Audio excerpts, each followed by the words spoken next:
रूस यूक्रेन जंग से इतनी बड़ी खबर निकल कर आ रही है जिसके जियोपॉलिटिक्स में बहुत मायने हैं। क्या रूस ने फैसला कर लिया है जंग को रोकने का? उसके एक ऐलान से इस तरह की बातें निकल कर सामने आ गई है। आखिर इस युद्ध में किसको जीत मिली है? व्लादिमीर पुतिन को क्यों सबसे बड़ी जीत मिली है? वहीं इस युद्ध का एक दूसरा विजेता भी है और वो दूसरा देश कौन सा है? क्या वो भारत है जिसे इस युद्ध से सबसे ज्यादा फायदा हुआ है? तो वहीं पुतिन के ऐलान पर अमेरिका क्यों बौखलाया? जानेंगे क्या कुछ चल रहा है रूस यूक्रेन में। इसके अलावे बहुत कुछ आइए जानते हैं इन खबरों को विस्तार से। ये जो स्क्रीन पर आप मैप देख रहे हैं, अगर रूस को युद्ध से पहले अपने माल भेजने होते थे तो वो यूरोप में सीधे इन देशों के जरिए भेजता था या फिर समंदर का रास्ता अपनाता था, और अगर भारत भेजना होता था तो थोड़ा लंबा रूट जरूर होता था और उस लंबे रूट के बाद भारत तक पहुंचता था माल रूस का। ये ट्रेड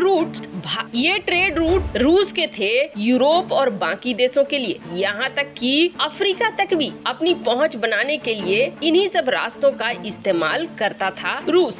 अब क्या हो गया है? अब हो ये गया है कि अब युद्ध की शुरुआत हो गई है, और जैसे युद्ध की शुरुआत हो गई है सारे रूट वगैरह बदल गए हैं, तरीके बदल गए हैं, व्यापार का रास्ता बदल चुका है। अगर ब्लैक सी रूट का इस्तेमाल करते हैं तो वहाँ पे डर है कि कब आकर मिसाइलें किस शिप से टकरा जाएंगी, क्योंकि रूसी यूक्रेनी पोर्ट्स को भी निशाना बना रहे हैं और यूक्रेन की शिप को भी निशाना बना रहे हैं। वैसा ही यूक्रेन भी कर रहा है। मतलब ब्लैक सी का रूट तो वैसे ही पूरी तरीके से बंद हो गया। इस रास्ते से जा ही नहीं सकते, आ ही नहीं सकते व्यापार करने को लेकर।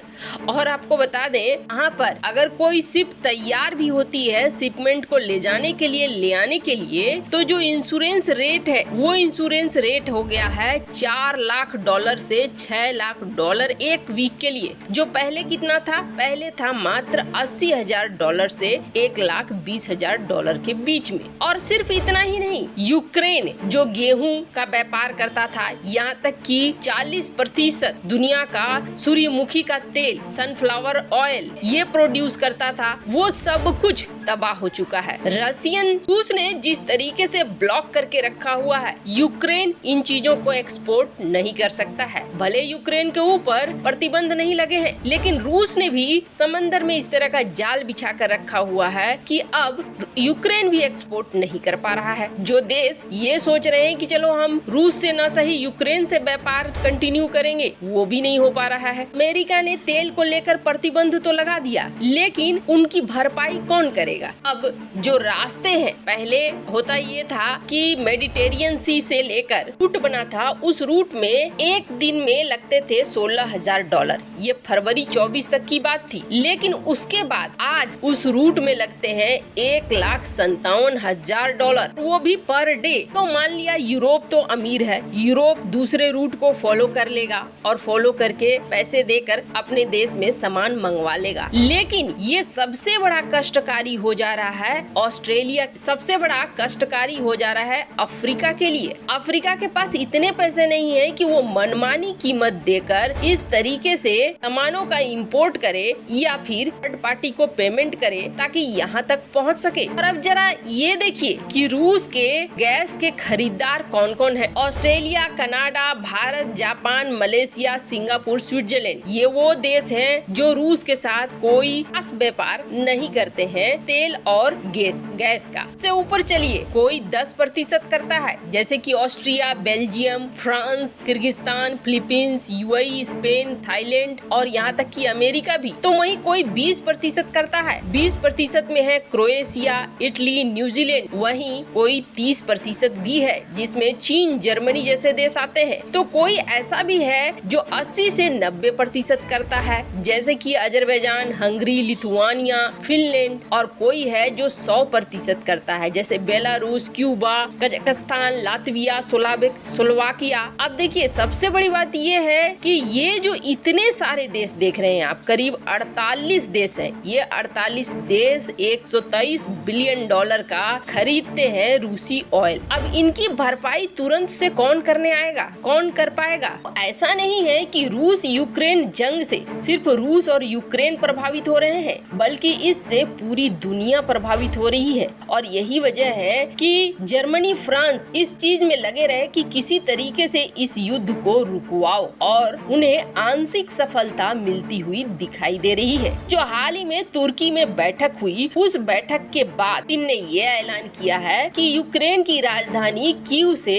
अब सेना को हटा लिया जाएगा। लेकिन ये ये जो है ये सीज फायर नहीं है, बल्कि हम लोग तनाव को घटा रहे हैं और घटाकर बातचीत करेंगे, एक नतीजे पर पहुंचेंगे। अब सवाल ये उठेगा कि इस जंग में कीव से अगर पीछे ले रहा है रूस अपनी सेना को, तो क्या रूस जीत पाया या रूस हार गया? तो आपको बता दें, सबसे बड़ी बात ये है कि ये जो बैठक हुई है, इस बैठक में यूक्रेन ने डोनेस्क और लुहांस्क मुद्दे पर समझौता कर लिया है। डोनेस्क और लुहांस्क को आजाद कराना रूस का मकसद था। वहीं दूसरा मकसद था कि पूरी तरीके से नहीं तो काफी हद तक यूक्रेन को सैन्य मामले में कमजोर कर दिया जाए। अभी आप देखेंगे तो दोनों ही देशों की अर्थव्यवस्था बुरी तरीके से कुचल गई है। अभी यूक्रेन को वापस से खड़े होने में काफी टाइम लगने वाला है। अब देखना ये होगा कि जो देश युद्ध के लिए उसे हथियार पर हथियार दिए जा रहे थे, वो यूक्रेन को फिर से बनाने के लिए क्या देते हैं और क्या नहीं देते हैं, फिर से उनकी अर्थव्यवस्था को मजबूत करने के लिए कितना साथ आते हैं। तो एक तरह से माने तो रूस को जो चाहिए था वो रूस को मिल गया। रूस को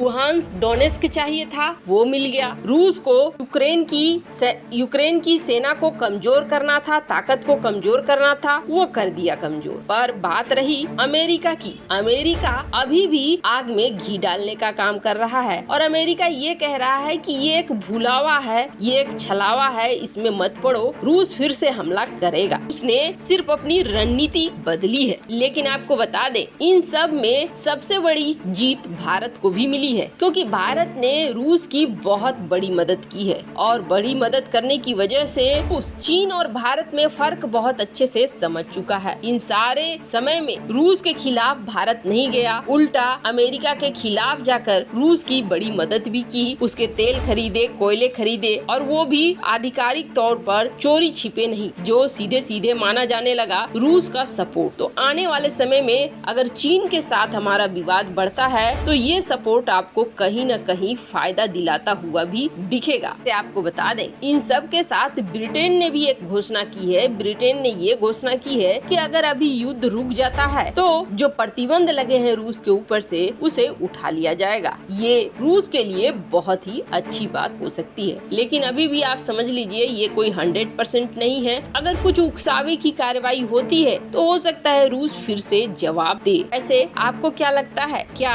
अमेरिका ये चाहता है कि ये युद्ध चलता रहे? कमेंट कर अपनी राय जरूर बताएं। जल्द मिलते हैं अगले वीडियो में नई खबर के साथ।